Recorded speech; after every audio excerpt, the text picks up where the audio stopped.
Hallelujah. ನಮ್ಮ ಕರ್ತನಾದ ಯೇಸು ಕ್ರಿಸ್ತನ ನಾಮದಲ್ಲಿ ನಿಮ್ಮೆಲ್ಲರಿಗೂ ಶುಭಗಳು. ಚೆನ್ನಾಗಿದ್ದೀರಾ? ಎಚ್ಚರಗೊಂಡಿದ್ದೀರಾ? ದೇವರಲ್ಲಿ ಆನಂದಿಸುತ್ತಾ ಇದ್ದೀರಾ? ಈ ವರ್ಷಾಂತ್ಯದಲ್ಲಿ ಯೇಸುವಿನ ಜನನವನ್ನು ಜ್ಞಾಪಕ ಮಾಡಿಕೊಳ್ಳುತ್ತಾ ನಾವೆಲ್ಲರೂ ಕರ್ತನನ್ನು ಎಷ್ಟೋ ಸ್ತುತಿಸುತ್ತಾ ಇದ್ದೇವೆ. ಆತನು ನಮಗೊಂದು ಗಿಫ್ಟಾಗಿ ದೇವರು ಆತನು ನಮಗೆ ಅನುಗ್ರಹಿಸಿರುವ ಕ್ರಿಸ್ತನಿಗಾಗಿ ನಾವು ಆನಂದಿಸಬೇಕಾಗಿದೆ. ಬನ್ನಿ ಚಿಕ್ಕ ಪ್ರಾರ್ಥನೆಯೊಂದಿಗೆ ಈ ದಿನ ವಾಕ್ಯ ಧ್ಯಾನಿಸೋಣ. ಪರಿಶುದ್ಧ ದೇವರೇ, ನಿಮಗೆ ವಂದನೆಗಳು. ಮತ್ತೊಂದು ಸಾರಿ ನಿಮ್ಮ ಪಾದ ಸನ್ನಿಧಿಗೆ ಬಂದು ನಿಮ್ಮ ನಾಮ ಮಹಿಮೆ ಪಡಿಸಬೇಕೆಂದು ಈ ವರ್ಷಾಂತ್ಯದಲ್ಲಿ ದೇವರೇ ನೀವು ಮಾಡಿರುವ ಮೇಲುಗಳನ್ನೆಲ್ಲ ನೆನೆಸಿ ನಮಗೋಸ್ಕರ ನೀವೇನೆಲ್ಲ ಕಾರ್ಯಗಳನ್ನು ಮಾಡಿ ನಿಮ್ಮ ಕೃಪೆ ತೋರಿಸಿದಿರೋ ಅವುಗಳನ್ನು ನೆನೆಸಿ ಎಷ್ಟು ದೊಡ್ಡ ಆಶೀರ್ವಾದ ನಾವು ಹೊಂದಿದ್ದೇವೆಂದು ನೆನೆಸಿ ನಿಮ್ಮನ್ನು ಸ್ತುತಿಸಲು ಸಹಾಯ ಮಾಡಿರಿ. ಇನ್ನೂ ಅವುಗಳನ್ನು ಹೊಂದದೇ ಇರುವವರಿರುವುದಾದರೆ ಅವುಗಳನ್ನು ಹೊಂದಿಕೊಳ್ಳಲು ಸಹಾಯ ಮಾಡಿರೆಂದು ಕ್ರಿಸ್ತನ ನಾಮದಲ್ಲಿ ಬೇಡುತ್ತೇನೆ ತಂದೆಯೇ, ಆಮೇನ್. ಹೌದು ಪ್ರಿಯರೇ, ಈ ಇಯರ್ ಎಂಡ್ನಲ್ಲಿ ಬಹಳ ಸ್ಥಳಗಳಲ್ಲಿ ನಾವು ನೋಡ್ತೇವೆ ಇಯರ್ ಎಂಡಿಂಗ್ ಸೇಲ್ಸ್ ಅನ್ನುತ್ತಾರೆ. ತಮ್ಮ ಹಳೆಯ ವಸ್ತುಗಳನ್ನೆಲ್ಲ ಕ್ಲಿಯರ್ ಮಾಡಿಕೊಳ್ಳುವುದಕ್ಕಾಗಿ, ಇಲ್ಲವೇ ಅದರ ಒಂದು ಹೆಸರಿಟ್ಟು ಮನುಷ್ಯರು ಕೊಂಡುಕೊಳ್ಳುವಂತೆ ಮಾಡುವುದಕ್ಕಾಗಿ ಏನೇನೋ ಜನರು ಮಾಡ್ತಾ ಇರ್ತಾರೆ. ಹಾಗಾದರೆ ನಾವು ಒಂದು ವರ್ಷದ ಅಂತ್ಯಕ್ಕೆ ಬಂದ ಕೂಡಲೇ ನಾವು ಕೂಡ ಕ್ಲಿಯರ್ ಮಾಡಿಕೊಳ್ಬೇಕು, ಸ್ಟಾಕ್ ಕ್ಲಿಯರ್ ಮಾಡಿಕೊಳ್ಬೇಕು. ಕೆಲವೊಂದು ಹಳೆಯ ವಿಷಯಗಳು ಹಾಗೆಯೇ ಉಳಿದು ಬಿಡುತ್ತವೆ.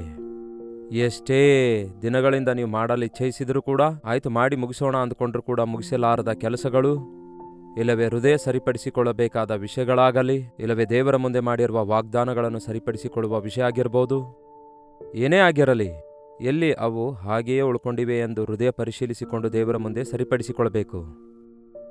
ಅಷ್ಟು ಮಾತ್ರವಲ್ಲ, ಈ ವರ್ಷಾಂತ್ಯದಲ್ಲಿ ನಾವು ದೇವರನ್ನು ಹೃದಯಪೂರ್ವಕವಾಗಿ ಸ್ತುತಿಸಬೇಕು. ಯಾವಾಗ ನೋಡಿದ್ರೂ ಕೂಡ ನಾವೇ ಸಾಲಗಾರರಾಗಿರುತ್ತೇವೆ ಹೊರತು ದೇವರು ಎಂದಿಗೂ ಸಾಲಗಾರನಲ್ಲ. ನಾವು ಆತನಿಗೆ ಋಣಸ್ಥರಾಗಿದ್ದೇವೆ ಹೊರತು ಆತನು ನಮಗೆ ಋಣಸ್ಥನು ಅಲ್ಲವೇ ಅಲ್ಲ. ಆತನು ನಾವು ಬೇಡಿಕೊಂಡು ಊಹಿಸಿದವುಗಳಿಗಿಂತಲೂ ಹೆಚ್ಚಿನದನ್ನು ಕೊಟ್ಟಿದ್ದಾರೆ. ನಾವು ಬೇಡುವುದಕ್ಕಿಂತ ಮುಂಚೆಯೇ ನಮ್ಮ ಅವಶ್ಯಕತೆ ಪೂರೈಸುತ್ತಿದ್ದಾರೆ. ನಾವು ದೇವರ ಮುಂದೆ ಪಶ್ಚಾತ್ತಾಪ ಪಟ್ಟ ತಕ್ಷಣವೇ ಆತನು ನಮ್ಮನ್ನು ಕ್ಷಮಿಸುವ ದೇವರಾಗಿದ್ದಾರೆ.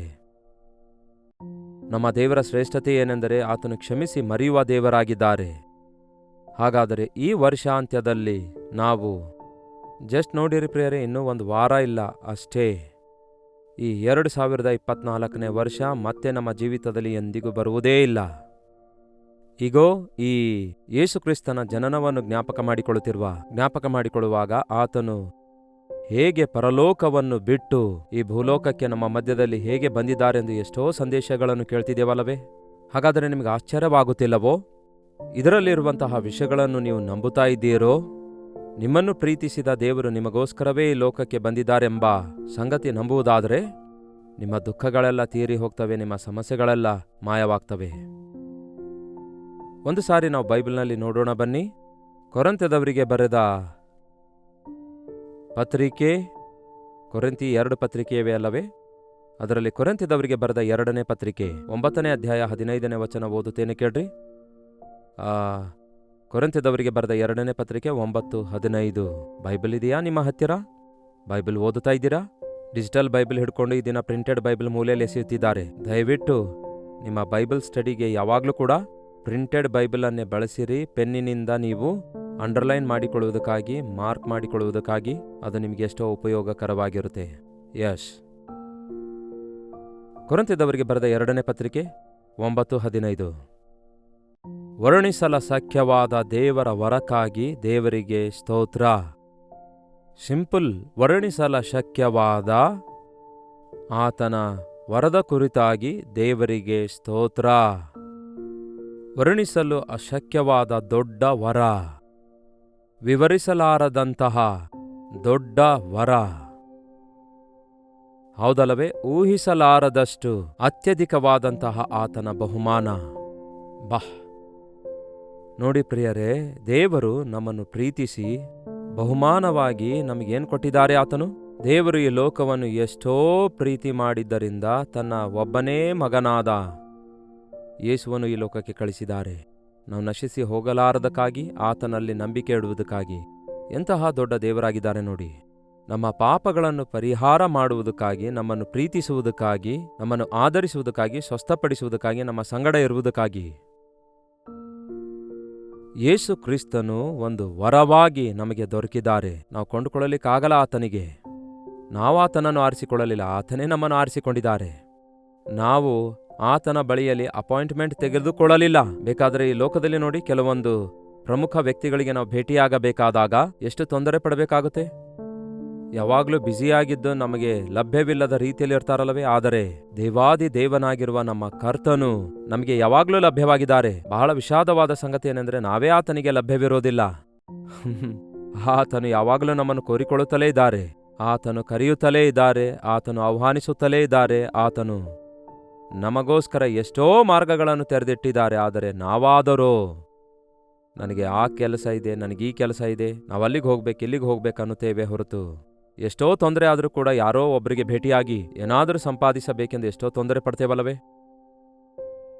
ಅಷ್ಟಕ್ಕೂ ಎಂತಹ ದೊಡ್ಡ ಕ್ರಿಸ್ತನು ನಮಗಿದ್ದಾರೆ ನೋಡಿ. ಆ ಕ್ರಿಸ್ತನನ್ನು ದೇವರು ನಮಗೆ ವರವಾಗಿ ಕೊಟ್ಟಿದ್ದಾರೆ. ವರ ಅಂದ್ರೆ ಬಹುಮಾನ, ಗಿಫ್ಟ್. ಒಂದು ವರ, ಒಂದು ಬಹುಮಾನ ನಮಗೆ ಕೊಡಲ್ಪಟ್ಟಿದೆ ಫ್ರೀ ಆಗಿ. ಈ ದಿನ ನೋಡಿ, ಫ್ರೀ ಅಂದ ಕೂಡಲೇ ಎಷ್ಟೋ ಜನ ಇಷ್ಟಪಡ್ತಾರೆ. ಆದರೆ ಎದಕ್ಕಾಗಿ ಇಷ್ಟಪಡ್ತಿದ್ದೇವೆ? ಎಲ್ಲಿಯಾದರೂ ಫ್ರೀ ಫುಡ್ ಇದೆ ಅಂದ ಕೂಡಲೇ ಓಡೋಡಿ ಹೋಗ್ತಾರೆ. ಎಷ್ಟೊತ್ತಿರುತ್ತೆ ಆ ಫುಡ್ಡು? ಫ್ರೀ ಗಿಫ್ಟ್ ಅಂದ್ರೆ ಅದಕ್ಕೆ ಎಷ್ಟೋ ಆತುರ ಪಡ್ತಾರೆ. ಅದು ಎಷ್ಟೊತ್ತಿರುತ್ತೆ ಹೇಳಿ? ಆದರೆ ಇಲ್ಲಿ ದೇವರು ಕೊಡುವ ಗಿಫ್ಟ್ ಏನೆಂದರೆ ವರ್ಣಿಸಲು ಶಕ್ಯವಾದ ವರ. ಅದು ಹೇಳಿ ಮುಗಿಸಲಾರದಷ್ಟು ದೊಡ್ಡದಾಗಿದೆ. ಯಾವುದು ಆ ವರ? ವರ್ಣಿಸಲ ಶಕ್ಯವಾದದ್ದೇನಾಗಿದೆ? ನಿಮಗೆ ನೆನಪಿದೆಯಾ ಪ್ರಿಯರೇ? ಬೈಬಲ್ನಲ್ಲಿ ಆ ಸಂಸೋನನ ತಂದೆ ತಾಯಿಗಳಾದ ಮನೋಹ ಎಂಬ ದಂಪತಿಗಳಿಗೆ ಒಬ್ಬ ದೇವದೂತನು ಪ್ರತ್ಯಕ್ಷನಾಗುತ್ತಾನೆ. ಮೊದಲು ಆ ದೂತನು ಅವನ ಹೆಂಡತಿಗೆ, ಅಂದರೆ ಮನೋಹನ ಹೆಂಡತಿಗೆ ಕಾಣಿಸಿಕೊಳ್ತಾನೆ.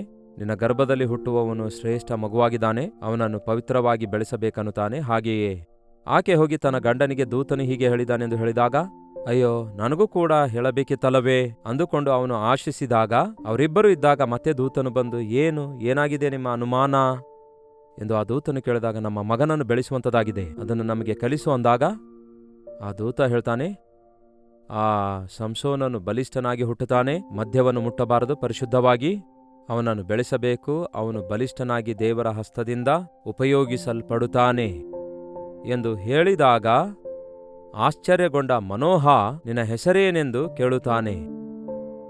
ಆಗ ಆ ದೂತನು ಏನ್ ಹೇಳ್ತಾನೆ ಗೊತ್ತಾ? ಅದು ವರ್ಣಿಸಲ ಶಕ್ಯವಾಗಿದೆ. ಕೆಲವೊಮ್ಮೆ ಹಳೆ ಒಡಂಬಡಿಕೆಯಲ್ಲೂ ಕೂಡ ದೂತನು ಇಲ್ಲವೇ ಮನುಷ್ಯಕುಮಾರನು ಎಂದು ಬರೆಯಲ್ಪಟ್ಟ ಸಂದರ್ಭದಲ್ಲಿ ಅದು ಬೇರೆ ಯಾರೂ ಅಲ್ಲ, ನಮ್ಮ ಕರ್ತನಾದ ಯೇಸು ಆಗಿದ್ದಾರೆ ಎಂಬ ವಿಷಯ ನಿಮಗೆ ಗೊತ್ತಾ? ಆತನು 2024 ವರ್ಷಗಳ ಹಿಂದೆ ಭೂಲೋಕದಲ್ಲಿ ಜನಿಸಿದ್ದಾರೆ. ಆದರೆ ಆತನು ಆದಿಯಿಂದಲೂ ಇದ್ದಾನೆ. ತಂದೆ, ಮಗ, ಪರಿಶುದ್ಧಾತ್ಮ ತ್ರೇಕ ದೇವರು ಮೊದಲಿನಿಂದಲೂ ಇದ್ದಾರೆ. ನಮ್ಮ ಸ್ವರೂಪದಲ್ಲಿ ಮನುಷ್ಯನನ್ನುಂಟು ಮಾಡುವಾಗ ಅಂದಾಗಲೇ ಇದ್ದಾರೆ. ಆದರೆ ಆಯಾ ಸಂದರ್ಭಗಳಲ್ಲಿ ಯೇಸು ದೂತನು ಎಂಬ ಹೆಸರಿನೊಂದಿಗೆ ಇಲ್ಲವೇ ಮನುಷ್ಯಕುಮಾರನು ಎಂಬ ಹೆಸರಿನೊಂದಿಗೆ ಅಲ್ಲಲ್ಲಿ ಕಾಣಿಸಿಕೊಳ್ಳುವುದನ್ನು ಅನೇಕ ಸಂದರ್ಭದಲ್ಲಿ ನಾವು ನೋಡ್ತೇವೆ. ಆತನು ನಮ್ಮ ಯೇಸು ಆಗಿದ್ದಾರೆ.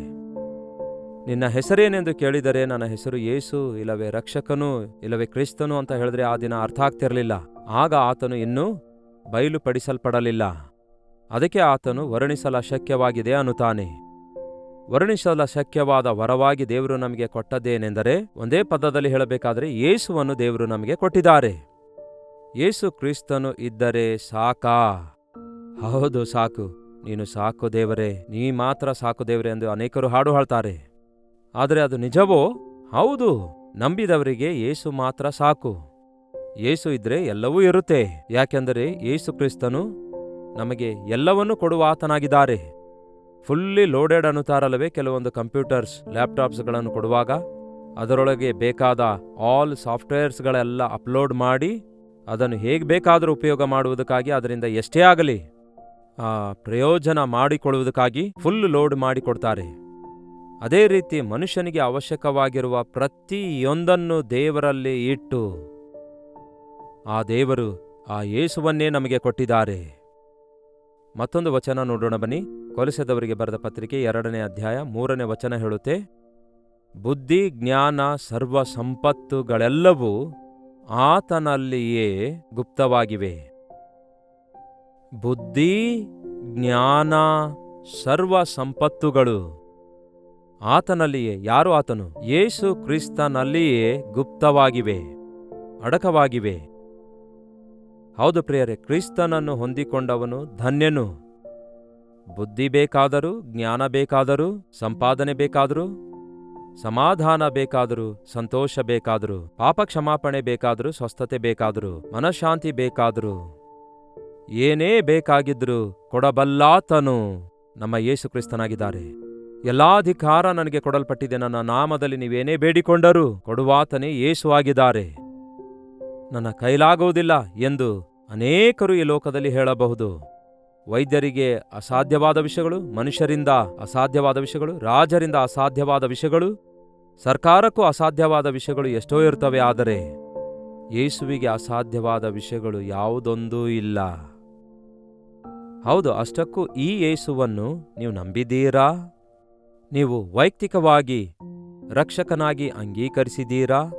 ಯೇಸುವನ್ನೇ ದೇವರಾಗಿ ನಮಗೆ ಕಳಿಸಲ್ಪಟ್ಟಿರೋದು ನಾವು ದೇವರ ನಿಕಟತೆಗೆ ಹೋಗಿ ದೇವರೊಂದಿಗೆ ಸಹವಾಸ ಮಾಡುವುದಕ್ಕಾಗಿಯೇ, ನಮ್ಮ ಅವಶ್ಯಕತೆಗಳೆಲ್ಲ ತೀರಿಸುವುದಕ್ಕಾಗಿ.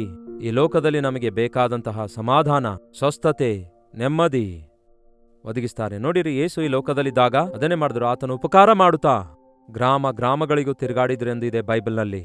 ಆತನು ಏನ್ ಮಾಡಿದ್ರು? ಒಳ್ಳೆಯದನ್ನೇ ಮಾಡಿದ್ರು. ಎಲ್ಲರ ಅವಶ್ಯಕತೆ ತೀರಿಸಿದ್ರು. ಕಣ್ಣಿಲ್ಲದವರಿಗೆ ಕಣ್ಣು ಕೊಟ್ರು, ಕಾಲಿಲ್ಲದವರಿಗೆ ಕಾಲು ಕೊಟ್ರು, ಮನಃಶಾಂತಿ ಇಲ್ಲದವರಿಗೆ ಸಮಾಧಾನ ಕೊಟ್ರು, ಪಾಪದಲ್ಲಿ ಮುಳುಗಿದವರಿಗೆ ಪಾಪ ಕ್ಷಮಾಪಣೆ ಕೊಟ್ರು, ಬಿಡುಗಡೆ ಕೊಟ್ರು, ಸೈತಾನನ ಬಂಧನದಲ್ಲಿದ್ದಂಥವರಿಗೆ ಬಿಡುಗಡೆ ಮಾಡಿದ್ರು. ನಾನಾ ವಿಧವಾದಂತಹ ಅಂಧಕಾರದ ಶಕ್ತಿಗಳಿಂದ ಪೀಡಿಸಲ್ಪಟ್ಟು ದುರಾತ್ಮನಿಂದ ಪೀಡಿಸಲ್ಪಡುವಂಥವರನ್ನು ಕೂಡ ಬಿಡಿಸಿದ್ರು. ಆತನ ನಾಮದಲ್ಲಿ ಶಕ್ತಿ ಇದೆ. ಆತನು ಪ್ರತಿ ಅವಶ್ಯಕತೆ ತೀರಿಸುವ ಆತನಾಗಿದ್ದಾರೆ. ಸರ್ವ ಅಧಿಕಾರ ಹೊಂದಿದ ದೇವರಾಗಿದ್ದಾರೆ. ಎಂತಹ ದೊಡ್ಡ ಯೇಸುವನ್ನೇ ನಮಗೆ ಕೊಟ್ಟಿರುವಾಗ ಇನ್ನೂ ದೇವರು ನನಗೇನೂ ಕೊಟ್ಟಿಲ್ಲ, ನನಗಿನ್ನೂ ಏನೂ ದೇವರು ಮಾಡಿಲ್ಲ ಎನ್ನುವವರಾಗಿ ನಾವು ಇರೋದಾದರೆ ಅದು ಎಷ್ಟು ಅಜ್ಞಾನ ಆಗಿರುತ್ತೆ ನೋಡಿ. ನನ್ನ ನಾಮದಲ್ಲಿ ನೀವು ಏನೇ ಬೇಡಿಕೊಂಡರೂ ಕೊಡುತ್ತೇನೆಂದಿದ್ದಾರೆ ದೇವರು. ಅದಕ್ಕೆ ಯೇಸುವಿನ ನಾಮದಲ್ಲಿ ನಾವು ಬೇಡಿಕೊಳ್ಳುವುದನ್ನು ಕಲಿಯುವುದಾದರೆ ನಾವು ಬೇಡಿ ಊಹಿಸಿದವುಗಳಿಗಿಂತಲೂ ಅತ್ಯಧಿಕವಾದದ್ದನ್ನು ದೇವರು ಕೊಡುತ್ತಾರೆ. ಈ ವರ್ಷ ಅಂತ್ಯದಲ್ಲಿ ಒಮ್ಮೆ ಆಲೋಚಿಸಿಕೊಳ್ಳಿ, ಇನ್ನೂ ಕೊರತೆಯಲ್ಲಿದ್ದೀರೋ? ಇನ್ನೂ ಕೊರತೆಗಳಿವೆಯಾ? ಸಾಲ ಹಾಗೇ ಕಂಟಿನ್ಯೂ ಆಗ್ತಿವೆಯಾ? ಸಮಾಧಾನ ಇಲ್ಲದ ಸ್ಥಿತಿ ಏನಾದರೂ ಇದೆಯಾ? ಮನೆಯಲ್ಲಿ ಜಗಳ, ಅಶಾಂತಿ ಇದೆಯಾ? ಉದ್ಯೋಗದಲ್ಲಿ ನೆಮ್ಮದಿ ಇಲ್ಲವೋ? ಆದಾಯ ಸಾಕಾಗುತ್ತಿಲ್ಲವೋ? ಇನ್ನು ಅದೇ ಬದುಕಿದೆಯಾ? ಹಾಗೇ ಬದುಕುತ್ತೇವೆ ಅಂದುಕೊಳ್ತಾ ಇದ್ದೀರಾ? ಅಗತ್ಯವಿಲ್ಲ. ಈ ನೂತನ ವರ್ಷದೊಳಗೆ ಪ್ರವೇಶಿಸುವುದಕ್ಕಿಂತ ಮುಂಚೆ ಸರ್ವ ಸಂಪತ್ತನ್ನು ಕೊಡಬಲ್ಲ ದೇವರನ್ನು, ಸಮಾಧಾನ ಕೊಡಬಲ್ಲ ಕ್ರಿಸ್ತನನ್ನು, ನಮ್ಮೊಳಗೆ ಇದ್ದು ನಮ್ಮನ್ನು ನಡೆಸಬಲ್ಲಂತಹ ಕರ್ತನಿಗೆ ನಮ್ಮ ಜೀವಿತ ಅರ್ಪಿಸಿಕೊಡೋದಾದ್ರೆ, ಆ ದಿನ ದಾವೀದನು ಹೇಳುತ್ತಾನೆ, ನಾನು ಹತ್ತಲಾರದಂತಹ ಎತ್ತರವಾದ ಬೆಟ್ಟದಲ್ಲಿ ನನ್ನನ್ನು ಹತ್ತಿಸು ಎನ್ನುವ ರೀತಿಯಲ್ಲಿ ದೇವರು ನಮ್ಮನ್ನು ಹೆಚ್ಚಿಸುವಂತವರಾಗಿದ್ದಾರೆ. ನಮ್ಮನ್ನೇ ನಾವು ಹೆಚ್ಚಿಸಿಕೊಳ್ಳಲು ಎಷ್ಟೇ ಪ್ರಯತ್ನ ಮಾಡಿದರೂ, ಅಂದರೆ ನಿಮ್ಮ ಕೂದಲು ಕಿತ್ಕೊಂಡ ಮಾತ್ರಕ್ಕೆ ನೀವು ಮೇಲಕ್ಕೆ ಹತ್ತುವುದಿಲ್ಲವಲ್ಲ ಅಥವಾ ಬೆಳೆಯುವುದಿಲ್ವಲ್ಲ. ದೇವರು ನಿಮ್ಮನ್ನು ಹೆಚ್ಚಿಸುವಂತವರಾಗಿರಬೇಕು. ದೇವರು ನಮ್ಮ ವಿಷಯದಲ್ಲಿ ದೊಡ್ಡ ಕಾರ್ಯ ಮಾಡುವವರಾಗಿದ್ದಾರೆ. ಆತನು ವರ್ಣಿಸಲು ಅಶಕ್ಯವಾದ ವರವಾಗಿ ಯೇಸುವನ್ನೇ ನಮಗೆ ಕೊಡಲಾಗಿದೆ. ಆ ಯೇಸು ನಾಮದಲ್ಲಿ ಉಚಿತವಾಗಿ ಉತ್ತರ ಪಡ್ಕೊಳ್ತೇವೆ, ಪಾಪ ಕ್ಷಮಾಪಣೆ ಹೊಂದುತ್ತೇವೆ. ಆ ಯೇಸು ನಮ್ಮನ್ನು ತನ್ನ ರಕ್ತದಲ್ಲಿ ತೊಳೆದು ನಮ್ಮನ್ನು ಶುದ್ಧರನ್ನಾಗಿ ಮಾಡಲು ತನ್ನ ಸರ್ವಸ್ವವನ್ನೇ ಅರ್ಪಿಸಿಕೊಟ್ಟಿದ್ದಾರೆ. ಇಂತಹ ದೊಡ್ಡ ಯಾಜಕನಾಗಿರುವ ಯೇಸು ನಮಗಿರುವಾಗ, ಇಂತಹ ಮಹಾಯಾಜಕನಾದ ಯೇಸು ನಮಗಿರುವಾಗ, ನಮ್ಮಂತೆಯೇ ಶೋಧಿಸಲ್ಪಟ್ಟು ನಮಗೆ ಜಯ ಕೊಡುವ ಕರ್ತನಿರುವಾಗ, ಅಪಜಯಗಳಿಂದ ಅಷ್ಟೇ ಅಲ್ಲ, ದರಿದ್ರತೆಯಿಂದ, ಲೋಪದೊಂದಿಗೆ, ಕೊರತೆಯೊಂದಿಗೆ, ಸಮಾಧಾನ ಇಲ್ಲದ ಸ್ಥಿತಿಯಲ್ಲಿ ನಾವಿರಬೇಕಾದ ಅವಶ್ಯಕತೆ ಇಲ್ಲವೇ ಇಲ್ಲ. ಈ ಕ್ರಿಸ್ಮಸ್ ಎಂದು ಹೇಳುತ್ತಾ ಆನಂದಿಸುವವರಾಗಿರಬಾರದು. ಆದರೆ ನಿಜವಾದ ಸಂತೋಷ ನಿಮ್ಮ ಹೃದಯದಲ್ಲಿ ಹುಟ್ಟಬೇಕಾದ್ರೆ ನಿಮಗೆ ಪಾಪ ಕ್ಷಮಾಪಣೆ ಉಂಟಾಗಬೇಕು. ನಿಮ್ಮ ಜೀವಿತದಲ್ಲಿರುವ ಪ್ರತಿ ಕೊರತೆಯನ್ನು ಯೇಸು ನಾಮದಲ್ಲಿ ಬೇಡಿಕೊಳ್ಳಬೇಕು. ಯಶ್ ಬಾಯ್ ತೆರೆದು ದೇವರಿಗೆ ಹೇಳಿರಿ, ದೇವರು ನಿಮ್ಮ ಪ್ರಾರ್ಥನೆಗೆ ಉತ್ತರ ಕೊಡ್ತಾರೆ. ತಲೆಬಾಗಿಸಿ ಪ್ರಾರ್ಥಿಸೋಣ. ಪರಿಶುದ್ಧ ದೇವರೇ, ನಿಮಗೆ ವಂದನೆಗಳು. ಇಂತಹ ದೊಡ್ಡ ದೇವರಾದ ನೀವು ವರ್ಣಿಸಲಶಕ್ಯವಾದ ವರವಾಗಿ ಕೊಡಲ್ಪಟ್ಟಿರುವಾಗ ನಿಮ್ಮ ಸನ್ನಿಧಿ ನಮಗೆ ಸಾಕು, ನಿಮ್ಮ ಜೊತೆ ಇರುವಿಕೆ ನಮಗೆ ಸಾಕು. ಇಮ್ಮಾನುವೇಲನು ಎಂಬ ನಿಮ್ಮ ಹೆಸರಿಗೆ ತಕ್ಕಂತೆ ಮಾನವ ಮಾತ್ರದವರಾದ ನಮ್ಮ ಸಂಗಡ ನೀವಿರೋದಾದ್ರೆ, ನಿಮ್ಮ ಸಹಾಯ ಇರೋದಾದ್ರೆ, ನಿಮ್ಮ ಸನ್ನಿಧಿ ಇರೋದಾದ್ರೆ, ನಿಮ್ಮ ಚಿತ್ತ ಇರೋದಾದ್ರೆ, ನಾವು ಈ ಲೋಕದಲ್ಲಿ ದೇವರೇ ನಿಮ್ಮ ನಾಮ ಮಹಿಮೆ ಪಡಿಸುವವರಾಗಿರುತ್ತೇವೆ. ಉನ್ನತವಾದ ಲೋಕದಲ್ಲಿ, ಉನ್ನತವಾದಂತಹ ಸ್ಥಳದಲ್ಲಿ ನೀವು ಹೆಚ್ಚಿಸುವವರಾಗಿರ್ತೀರಿ. ದೇವರೇ, ಈ ಸಮಯದಲ್ಲಿ ನಮ್ಮನ್ನು ಒಂದು ಸಾರಿ ಗಮನಿಸಿ ನೋಡಿರಿ. ನಾವು ಬರುವ ಹೊಸ ವರ್ಷದಲ್ಲಿ ಇದೇ ಸ್ಥಿತಿಯಲ್ಲಿ ಹೋಗದಂತೆ ನಂಬಿಕೆಯೊಂದಿಗೆ, ಪ್ರಾರ್ಥನೆಯೊಂದಿಗೆ, ಸಿದ್ಧತೆಯೊಂದಿಗೆ ನಮ್ಮ ಹೃದಯಗಳನ್ನು ಸರಿಪಡಿಸಿಕೊಳ್ಳುತ್ತಾ ಹೋಗುವ ಹಾಗೆ ನಮ್ಮ ಮುಂದೆ ಬರಲಿಕ್ಕಿರುವ ಹೊಸ ವರ್ಷದಲ್ಲಿ ನಮಗಾಗಿ ಕೂಡಿಟ್ಟಿರುವ ನಿಮ್ಮ ವಾಗ್ದಾನವನ್ನು, ನಿಮ್ಮ ಚಿತ್ತವನ್ನು ಅರಿತುಕೊಂಡು ನಿಮಗೆ ಸಾಷ್ಟಾಂಗವಾಗಿ ಆರಾಧಿಸುವ ಹಾಗೆ ನಮ್ಮೆಲ್ಲರಿಗೂ ಸಹಾಯ ಮಾಡಿರೆಂದು ಕ್ರಿಸ್ತನ ನಾಮದಲ್ಲಿ ಬೇಡಿ ಹೊಂದಿದ್ದೇನೆ ತಂದೆಯೇ, ಆಮೇನ್. ತಂದೆಯಾದ ದೇವರ ಪ್ರೀತಿಯು, ಮಗನಾಗಿರುವ ಕ್ರಿಸ್ತನ ಕೃಪೆಯೂ, ಆದರಣೆಕರ್ತನಾದ ಪವಿತ್ರಾತ್ಮನ ಸಹವಾಸವು ಕೂಡಿ ಬಂದಿರುವ ನಮ್ಮೆಲ್ಲರ ಸಂಗಡ ಇಂದಿಗೂ ಸದಾಕಾಲಕ್ಕೂ ನೆಲೆಯಾಗಿರಲಿ. ಆಮೇನ್. ದೇವರಿಗೆ ಸ್ತೋತ್ರ. ನಿಮ್ಮ ಪ್ರಾರ್ಥನಾ ಮನವಿ 8939731313 ನಂಬರಿಗೆ ಹಾಗೂ ಹೊರದೇಶದಿಂದಲೂ ಸಹ ಇರುವುದಾದರೆ ಇದೇ ನಂಬರಿಗೆ ಒಂದು ಟೆಕ್ಸ್ಟ್ ಇಲ್ಲವೇ ವಾಯ್ಸ್ ಮೆಸೇಜ್ ಮೂಲಕ ವಾಟ್ಸಪ್ ಕಳಿಸಿಕೊಡಿರಿ. ನಿಮ್ಮೆಲ್ಲರ ಪ್ರಾರ್ಥನಾ ಮನವಿ ನೋಡಿ ನಾವು ಪ್ರಾರ್ಥಿಸ್ತಿದ್ದೇವೆ. ನಿಮ್ಮಲ್ಲಿ ಅನೇಕರು ನಿಮ್ಮ ಪ್ರೈಸ್ ರಿಪೋರ್ಟ್ಸ್ ಕೂಡ ಕಳಿಸುತ್ತಾ ಇದ್ದೀರಿ. Thank you.